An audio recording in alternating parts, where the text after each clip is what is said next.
কিয়ামতের দিন আল্লাহর দরবারে কেউ কথা বলতে পারবে না আল্লাহর নির্দেশ ছাড়া। নবী করিম সাল্লাল্লাহু আলাইহি সাল্লামকে সাহাবায়ে কেরাম জিজ্ঞেস করেছেন, হে রাসূল, আপনার আব্বা এবং আম্মার অবস্থা কি হবে? নবী করিম সাল্লাল্লাহু আলাইহি সাল্লাম কেঁদে ফেলেছেন, সাফ বলেছেন, আমি তাদের কোনো উপকারে আসব না।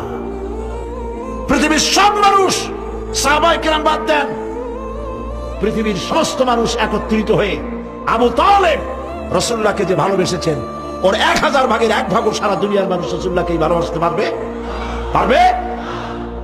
নিজের ছেলে আলীকে, আলী রাদিয়াল্লাহু তাআলা আনহুকে আলাদা বিছানায় শোয়াইয়া, ছোট্ট মানুষ হযরত আলী আলাদা জায়গায় রাখিয়া মুহাম্মদুর রাসূলুল্লাহ সাল্লাল্লাহু আলাইহি সাল্লাম এতিম মানুষ, তার কলিজার সাথে বুকের মধ্যে আশ্রয় দিয়ে আগলে রেখেছেন বুক করে।